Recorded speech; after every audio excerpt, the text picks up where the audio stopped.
దేవుని ప్రేమ ఇదిగో జనులార భావంబు నందిలియరే కేవలము నమ్ముకొని నా పరలోక జీవంబు మనకవ్వును. లేని నాకు విలువ ఇచ్చినావు, నన్ను వెదకుతూ నీవు దిగి వచ్చినావు. వెలలేని నాకు విలువ ఇచ్చినావు, నన్ను వెదకుతూ నీవు దిగి వచ్చినావు. నన్ను కాపాడుకొనుటకు మరణించావు, రక్షణ వస్త్రముతో నన్ను ఘనపరిచావు. ఏమిచ్చినా తక్కువే, నీవు చేసిన త్యాగానికి. ఎంతిచ్చినా తక్కువే,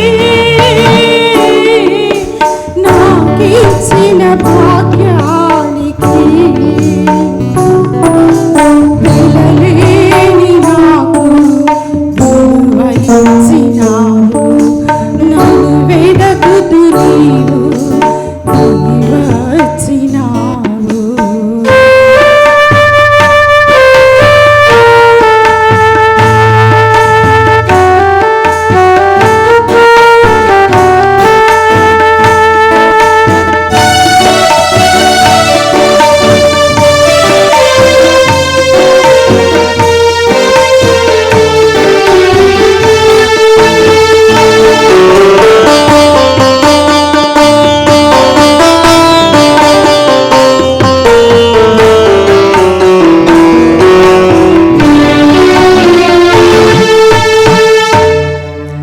చేసిన మేలులను మరచిన జనం సిలువ వేయమని కోరినా, సమూహాల సంతోషముకై పిలాతు కొరడాలతో కొట్టించినా.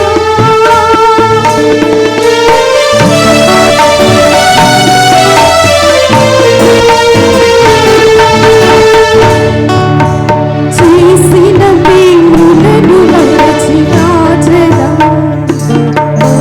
సిలువ వేయమని కోరినా, సమూహాల సంతోషముకై పిలాతు.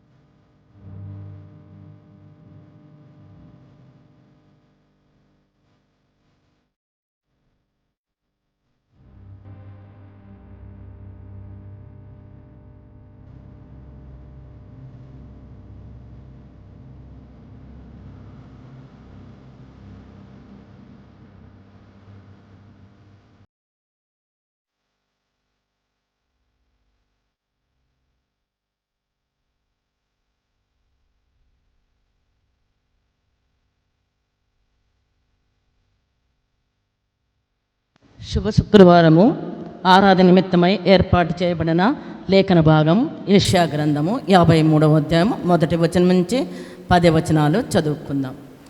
మేము తెలియజేసిన సమాచారము ఎవడు నమ్మెను? యెహోవా బాహువు ఎవనికి బయలుపరచబడెను? లేత మొక్కవలను ఎండిన భూమిలో మొలిచిన మొక్కవలను అతడు ఆయన ఎదుట పెరిగను. అతనికి స్వరూపమైనను సొగసైనను లేదు. మనం అతన్ని చూచి అపేక్షించినట్లుగా అతని యందు స్వరూపము లేదు. అతడు తృణీకరించబడిన వాడును ఆయను, మనుష్యుల వలన విసర్జించబడిన వాడును, వ్యసనాకాంతుడుగాను వ్యాధిని అనుభవించిన వాడుగాను మనుషులు చూడనొల్లని వాడుగాను ఉండెను. అతడు తృణీకరింపబడిన వాడు కనుక మనము అతన్ని ఎన్నిక చేయలేకపోతిమి. నిశ్చయముగా అతడు మన రోగములను భరించను, మన వ్యసనములను వహించను. ఆయనను మొత్తబడిన గాను దేవుని వలన బాధింపబడిన వానిగాను శ్రమనొందిన వానిగాను మనం అతన్ని ఎంచితిమి. మన అతిక్రమ క్రియలను బట్టి అతడు గాయపరచబడెను, మన దోషములను బట్టి నలుగగొట్టబడెను. మన సమాధానార్థమైన శిక్ష అతని మీద పడెను. అతడు పొందిన దెబ్బల చేత మనకు స్వస్థత కలుగుచున్నది. మనమందరము గొర్రెల వలె త్రోవ తరిపిపోతిమి. మనలో ప్రతివాడును తనకిష్టమైన త్రోవకు తొలగెను. యెహోవా మన అందరి దోషమును అతని మీద మోపెను. అతడు దౌర్జన్యమునందెను, బాధింపబడిన అతడు నోరు తెరవలేదు. వదకు తేబడు గొర్రెపిల్లయు, బొచ్చు కత్తిరించువాని ఎదుట గొర్రెయు మౌనముగా నుండినట్లు అతడు నోరు తెరవలేదు. అన్యాయపు తూర్పు నందినవాడై అతడు కొనిపోబడును. అతడు నా జనుల అతిక్రమమును బట్టి మొత్తబడిన కదా. సజీవుల భూమిలో నుండి అతడు కొట్టివేయబడను. ఆయన్ను అతని తరము వారిలో ఈ సంగతి ఆలోచించిన వారెవరు? అతడు మరణమైనప్పుడు భక్తిహీనులతో అతనికి సమాధి నియమింపబడెను. ధనవంతుని యొద్ద అతడు ఉంచబడెను. నిశ్చయముగా అతడు అన్యాయం ఏమీ చేయలేదు. అతని నోట ఏ కపటమునూ లేదు. అతని నలుగగొట్టుటకు యెహోవాకు ఇష్టమాయను. ఆయన అతన్ని వ్యాధి కలుగచేసెను. అతడు తన్ను తానే అపరాధ పరిహార్థ బరిగా చేయగా అతని సంతానము చూచెను. అతడు దీర్ఘాయుష్మంతుడగును. యెహోవా ఉద్దేశం అతని వలన సఫలమగును. దేవుడి వాక్య భాగమును మన వినికిడిలో ఆశీర్వదించునుగాక. ఆమె. మన ప్రభువైన యేసుక్రీస్తు శిలువలో పలికినటువంటి శ్రేష్టమైన 7 మాటల్లో మొదటి మాట లూకా సువార్త 23వ అధ్యాయం 34వ వచనంలో ఉంది. తండ్రి, వీరేమి చేయుచున్నారో వీరు ఎరుగరు గనుక వీరిని క్షమించుము.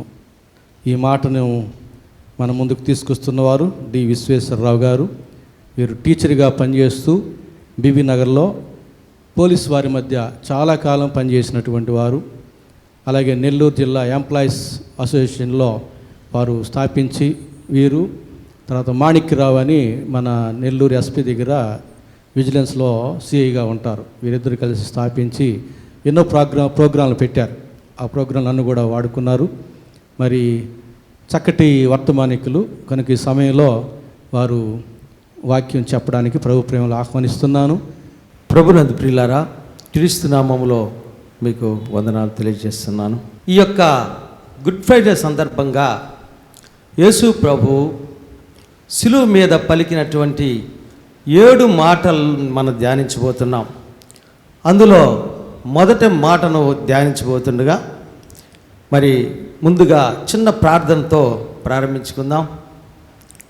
స్తోత్ర తండ్రి, పరిశుద్ధుడా, మహోన్నతుడా, మహిమ కలిగిన దేవా, నీ పాదాలకు స్తుతులు స్తోత్రాలు వందనాలు తెలియజేస్తున్నాం.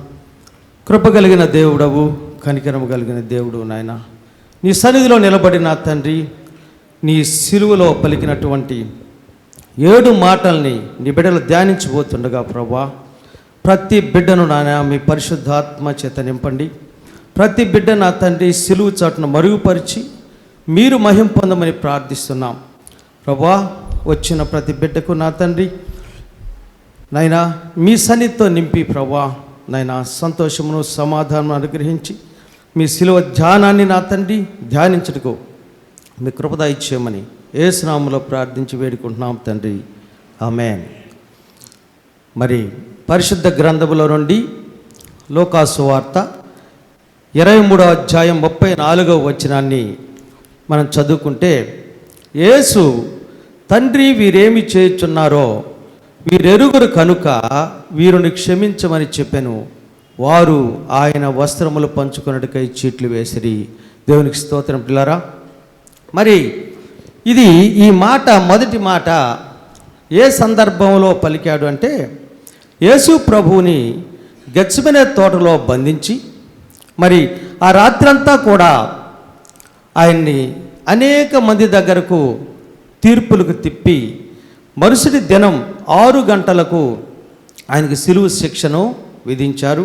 మరి తరువాత గొల్గొతా కొండ మీదకి సిలువ మాను మ్రోసుకుంటూ వెళ్ళి మరి అక్కడ సిలువ వేయడం జరిగింది. తన 2 చేతులను చాచి మేకులు కొట్టి, మరి అదేవిధంగా కాళ్ళల్లో మేకులు కొట్టి, మరి అంతకు ముందుగా ఎంతో హింసను మానసికంగా, శారీరకంగా, నైతికంగా అనుభవించిన యేసయ్య వేలాడుతూ ఉన్న సమయంలో, ఊపిరి పీల్చుకోవటమే కష్టంగా ఉన్నటువంటి సమయంలో ఆయన పలికినటువంటి మొదటి మాట, తండ్రి, వీరేమి చేయుచున్నారో వీరెరుగురు కనుక వీరిని క్షమించుము అని ఆ సందర్భంలో తన తండ్రి అయిన దేవునికి వారిని హింసించిన వారిని పక్షంగా విజ్ఞాపన చేస్తున్నాడు. పిల్లరా, మరి శిలువ మీదనున్న క్రీస్తు ద్వారా లోకానికి ప్రవహింపచేసినటువంటి మొదటి ధారే ఈ క్షమాపణ ధార. దీన్ని పెసిఫైడ్ స్ట్రీమ్ అంటాం, ప్యాసిఫైడ్ స్ట్రీమ్ అని అంటాం. అంటే క్షమాపణని గ్రీకులో క్యారిజోమై అంటాం. అనగా దాని భావం ఎంతటి ఘోర పాపినైనా సరే షరతులు, వితౌట్ కండిషన్స్, షరతులు లేకుండా క్షమించడం.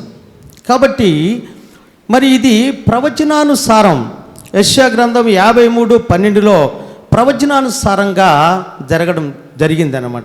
అనేకుల పాపమును భరించుచు తిరుగుబాటు చేసిన వారిని గూర్చి విజ్ఞాపన చేసినన్నది ప్రవచనానుసారం. మరి ఈ ప్రవచనం యొక్క నెరవేర్పు కొరకై సిలువలో యేసు ప్రభు వేలాడడం జరిగింది ప్రియులారా. మరి ఈ మొదటి మాట ఇది ప్రత్యేకమైనటువంటి ఒక సీన్. ఈ యేసు ప్రభువు ఎప్పుడైతే, ఎందుకు ఇది ప్రత్యేకమైనటువంటి మాట, ఇది ఒక డిఫరెంట్ సీన్. ఎందుకంటే బాధితుడైనటువంటి యేసయ్య బాధించే వారి కొరకు, తన్ను హింసించే వారి కొరకు ఆయన ఏం చేస్తున్నాడు? క్షమాపణ అడుగుతూ తండ్రిని ప్రార్థిస్తున్నాడు. అయితే ఈ లోకములో సాధారణంగా ఏం జరుగుతుందంటే, బాధించబడేటటువంటి వాడు ఏం చేస్తాడంటే, బాధించే వారిని తన్ను క్షమించమని, తనను క్షమించమని, నన్ను వదిలేయమని ప్రాధేయపడుతూ ఉంటాడు. అయితే ఇక్కడ తన కొరకు యేసయ్య క్షమాపణ అడగట్లేదు, తను వదిలేయమంటం లేదు. మరి ఈయన తను హింసించే వారి కొరకుగా ఈయన యేసయ్య క్షమాపణ తండ్రిని అడుగుతూ ఉన్నాడు. మరి మన పరిశుద్ధ గ్రంథంలో వ్యభిచారములో పట్టుబడ్డ స్త్రీని గమనిస్తే మీ అందరికీ తెలిసినటువంటి విషయమే ఇది. వ్యభిచారంలో పట్టుబడ్డ స్త్రీని రాళ్లతో కొడుతూ యేసు ప్రభువు దగ్గరికి తీసుకొస్తారు. మరి వారు యేసు ప్రభు ఈమెని ఏం చెప్తాడు, ఈమె పట్టుబడ్డది కదా, మోషే ధర్మశాస్త్ర ప్రకారంగా ఈమెను రాళ్లతో కొట్టి, వ్యభిచారంలో పట్టుబడ్డ స్త్రీని ఏం చేయాలి? రాళ్లతో కొట్టి చంపాలి. అయితే ఈ లా ఈ విధంగా ఉంది కదా, మరి యేసయ్య ఏం చెప్తాడని వీళ్ళు ప్రశ్న వేస్తారు. యేసు ప్రభుని అడిగినప్పుడు మౌనంగా ఒక మంచి మాట చెప్తాడు. పిల్లారా, ఎవరైతే మీలో పాపం చేయలేదో వారు మొట్టమొదట వారు రాయి వేయండి అన్నప్పుడు రాళ్ళన్నిటినీ, చేతిలో ఉన్న రాళ్ళని కింద వేసి అందరూ తిరిగి వెళుతారు. అయితే ఆమెను చూసి యేసయ్య అంటాడు, నేను కూడా నిన్ను శిక్షించను, నువ్వు వెళ్ళిపోమ్మంటాడు. శిక్షించడానికి అర్హులు కానటువంటి వారు శిక్షించకుండా ఉండడం కాదు, కానీ శిక్షించేదానికి అర్హుడైన పరిశుద్ధుడైన యేసయ్య ఏం చేస్తున్నాడు? ఆమెను చూసి క్షమించి, అమ్మా నేను కూడా నిన్ను క్షమించను, నువ్వు వెళ్ళిపో అంటాడు. It is the forgiving heart of Christ. ఎందుకంటే మనుషులు దేవుని పాదాల దగ్గర క్షమాపణ అడగాలి. అయితే దేవుడే తన్ను హింసించే వారి పక్షంగా క్షమాపణ తండ్రిని వేడుకుంటున్నాడు. అందుకని అది యేసయ్య యొక్క హృదయం, ఇది ప్రత్యేకత. మరి ఈ మొదటి మాటలో ఎంపతి కనిపిస్తుంది పిల్లరా. ఎంపతి అంటే అవతల వాళ్ళలోనికి వెళ్ళి, అంటే అవతల వాళ్ళలో మనల్ని వాళ్ళ పక్షంగా ఊహించుకోవడం, వాళ్ళ స్థానంలో మనం ఉండి ఊహించుకోవడాన్ని ఎంపతి అంటాం. వాళ్ళ సిచ్యువేషన్లోకి మనం వెళ్ళి వాళ్ళ స్థానంలో ఉండి వాళ్ళ వలె మనము ఆ సిచ్యువేషన్ని ఫేస్ చేయడం. చూడండి, మరి యేసు ప్రభువు లాజర్ చనిపోయినప్పుడు మార్తా మరియల ఇంటికి వెళ్ళినప్పుడు వారు అక్కడ ఏం చేస్తున్నారు? వారంతా దుఃఖంతో కన్నీళ్లు కారుస్తున్నారు. అప్పుడు అక్కడ బైబిల్లో ఒక చక్కని మాట రాయబడి ఉంటారా, యేసు వారితో కలిసి ఏం చేశాడు? కన్నీళ్లు విడిచెను అని రాయబడి ఉంది. యేసు ఆ సిచ్యువేషన్లోకి వెళ్ళాడు, కన్నీళ్లు కార్చాడు. మరి ఇక్కడ కూడా తన్ను హింసిస్తున్న వారి పక్షంగా, తన్ను బాధ పెడుతున్న వారి పక్షంగా, తాను అవమానపరుస్తున్న వారి పక్షంగా, ఇంకా మానసికంగా, నైతికంగా, శారీరకంగా ఎంతో శ్రమ పెడుతున్న వారి పక్షంగా ఆయన ఏం చేస్తున్నాడు? ఆయన వారిలోనికి, అంటే వారి స్థానంలో ఉండి వీరెందుకు ఇలా చేస్తున్నారు అని ఆయన వారి స్థానములో ఉండి వారి వైపుగా ఆలోచిస్తున్నాడు. అందుకే అంటున్నాడు, వీరేమి చేయుచున్నారో వీరికి తెలియదు కనుక వీరిని క్షమించుడి, దేవునికి స్తోత్రం అని వారి పక్షంగా విజ్ఞాపన చేస్తున్నాడు. అయితే విజ్ఞాపన చేయాలంటే ఏం కావాలి? ఎంపతి కావాలి. ఇంకా ఏం కావాలి? దేవుని యొక్క ప్రేమ కలిగిన హృదయం కావాలి. ఎందుకంటే విజ్ఞాపన ప్రార్థన మనకు సంఘాల్లో, లేకపోతే అస్వస్థత ఉన్నటువంటి వారి కుటుంబాల్లో నుంచి మనకు విజ్ఞాపన ప్రార్థన చేయమని మన పాస్టర్ గారు కూడా అప్పుడప్పుడు పలానోళ్ళు వాళ్ళు రోగగ్రస్తులై హాస్పిటల్లో ఉన్నారు, వాళ్ళ కొరకు ప్రార్థన చేయమని చెప్తుంటారు. అయితే మనం మన కొరకు, మన అనారోగ్యంలో ఉన్నప్పుడు, మన కుటుంబీకుల అనారోగ్యంలో ఉన్నప్పుడు, లేక మన ఇంటి పరిస్థితులు సరిగా లేనప్పుడు మనం చేసేటటువంటి విజ్ఞాపన ఇతరుల కొరకు చేయగలుగుతున్నామా? మనల్ని మనమే ప్రశ్న వేసుకోవాలి. ఎందుకంటే మనం ఇతరుల కొరకు చేసే ప్రార్థన ఎలాగ ఉంది, మన కొరకు చేసుకునే ప్రార్థన ఎలా ఉంది అంటే, మన కొరకు చేసుకునే ప్రార్థన భారముగా ఏ ప్రభు దగ్గర మనం చేస్తాము. ఇతరుల కొరకు ఎలా చేస్తున్నాం? వాడు చెప్పారు కాబట్టి క్యాజువల్గా ఫార్మాలిటీ కొరకు చేస్తున్నారు. ఎందుకంటే మన హృదయాలు క్రీస్తుతో నింపబడలేదు, క్రీస్తు ప్రేమతో నింపబడలేదు. ఒకవేళ నింపబడి ఉంటే ఖచ్చితంగా పరిశుద్ధాత్మ దేవుడు అట్టి భారాన్ని మన హృదయాల్లో కలుగు చేసి ఆయన ఏం చేస్తాడు? ఆ భారముతో ప్రార్థన చేస్తాడు. ఆ నీ ప్రార్థన ఫలితము అక్కడ కనిపిస్తుంది పిల్లారా. కాబట్టి మనం గమనించాల్సింది, ఎప్పుడైతే యేసయ్య, అందుకే అంటాడు పౌలు, క్రీస్తుకు కలిగినటువంటి మనస్సును మీరును కలిగి ఉండుడి. క్రీస్తుకు కలిగిన మనస్సు ఏ మనస్సు అండి ఇది? Forgiving heart. ఇంకా ఏంటి? Loving heart. ఎందుకంటే దేవుడు ప్రేమాస్వరూపైన దేవుడుగా ఉన్నాడు. కాబట్టి ఆయన మనందరి పక్షంగా ప్రధాన యాజకుడిగా ఇప్పుడు కూడా దేవుని కుడి పార్శ్వంలో కూర్చొని ఆయన ఏం చేస్తున్నాడు? మన పక్షంగా విజ్ఞాపన చేస్తున్నాడు. మనం చేసే తప్పుల పక్షంగా, మనం చేసేటటువంటి ఈ లోక పరిస్థితుల్లో మనం ఏ విధమైనటువంటి దేవునికి వ్యతిరేక కార్యములు చేస్తున్నామో దానికి మన పక్షంగా ఆయన దేవుని కుడి పార్శ్వంలో ప్రధాన యాజకుడిగా కూర్చొని విజ్ఞాపన చేస్తూ ఉన్నాడు. అయితే యేసు ప్రభువు 3.5 సంవత్సరాలు ఈ లోకంలో పరిచర్య చేశాడు. ఈ పరిచర్యలో ఆయన అత్యున్నతమైన ప్రమాణాలను బోధించాడు, హైయెస్ట్ స్టాండర్డ్స్. మరి ఇక్కడ ప్రత్యేకత ఏంటంటే, యేసు ప్రభువు ఏదైతే బోధించాడో దాన్ని చేసి చూపించాడు.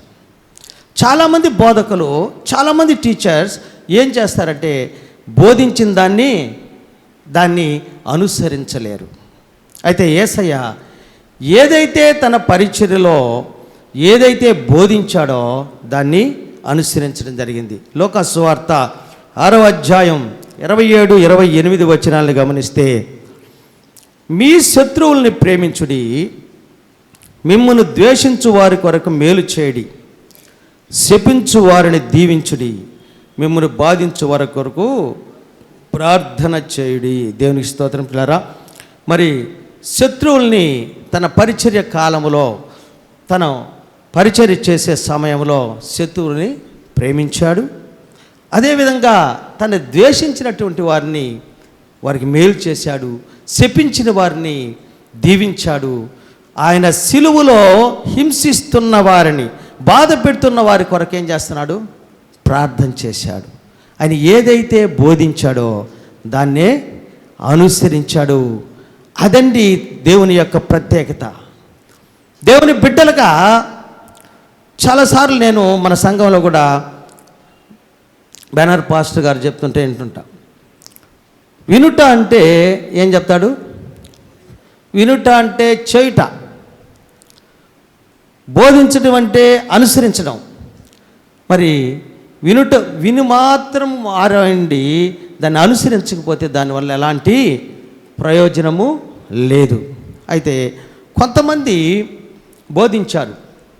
బుద్ధుని గమనిస్తే బుద్ధుని శిష్యులు అడిగారు ఏమని, మిమ్మల్ని గుర్తుపెట్టుకోవాలంటే మేమేమి చెయ్యాలని అడిగినప్పుడు బుద్ధుడు అంటాడు, నన్ను మీరు గుర్తుపెట్టుకోని అవసరం లేదు, నేను చెప్పినటువంటి బోధను వింటే చాలంటాడు.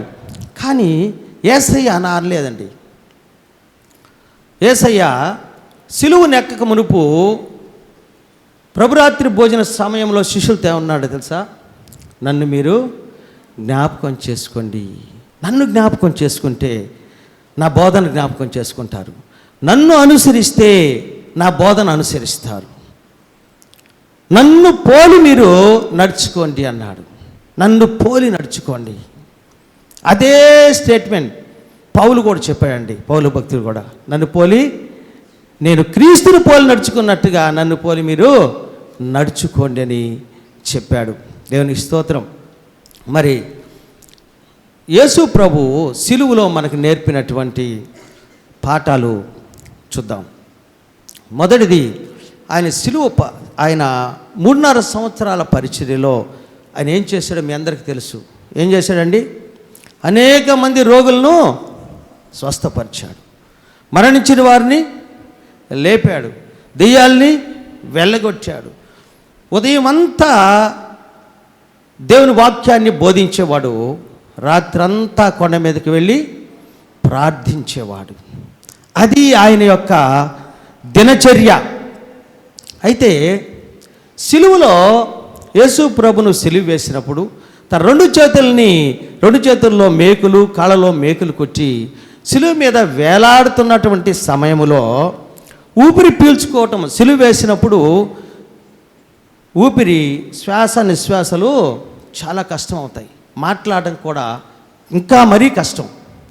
అలాంటి సమయంలో తను సిలువ మీద వేలాడుతున్న సమయంలో ఆయన ఊరకనే లేడు. ఏం చేస్తున్నా అంటే తను బాధించే వారి కొరకు ఏం చేస్తున్నాడు? విజ్ఞాపన ప్రార్థన చేస్తున్నాడు. అయితే మనం ఈ లోకములో మనకున్నటువంటి పరిస్థితులు, మనకున్నటువంటి అనారోగ్యం, ఒకవేళ మనం అనారోగ్యంతో పడక మీద నుంచి లేలేని స్థితిలో ఉన్నామేమో, ఒకవేళ మనకున్నటువంటి కష్టమైన పరిస్థితులకు ఉక్కిరి బిక్కిరి అవుతున్నామేమో, మరి ఏది ఏమైనప్పటికీ మనం ఏం చేయాలని దేవుడు నేర్పించాడు, యేసయ్య నేర్పించాడంటే ప్రార్థన చేయడం ఆయన మాదిరికరంగా మనకు నేర్పించాడు. నువ్వు ఒకవేళ చచ్చిన స్థితిలో పడక మీద పడి ఉండా సరే, మనం ఏం చేయొచ్చు? ప్రార్థన చేయొచ్చు. అది మనకు సిలువలో నేర్పించిన మొదటి పాఠం. అయితే రెండవది ఆయన ఏం నేర్పించాడంటే క్షమాపణ. ఎందుకంటే సిలువలో అలాంటి పరిస్థితుల్లో తను హింస పొందుతూ కూడా హింసించే వారిని, అంటే వారికి వీరేం చేస్తున్నా వారికి తెలియదు. ఎందుకంటే వాళ్ళు వెలిగించబడినటువంటి వారు, అజ్ఞానంలో ఉన్నవారు, ఆయన యేసయ్య దేవుడని, దేవుని కుమారుడుగా ఈ లోకానికి వచ్చాడని, మన పాపాలని ప్రక్షాళన చేసేదానికి, నశించుచున్న దాన్ని వెదకి రక్షించుడికి ఈ లోకానికి వచ్చాడని వారు గ్రహించటం లేదు. అందుకొరగ్గా యేసయ్య వారి వైపు నుంచి చూసి ఏమంటున్నాడు? తండ్రి, వీరేమి చేయుచున్నారో వీరెరుగురు కనుక వీరిని క్షమించు. క్షమాపణ కలిగిన హృదయం అండి యేసయ్యది.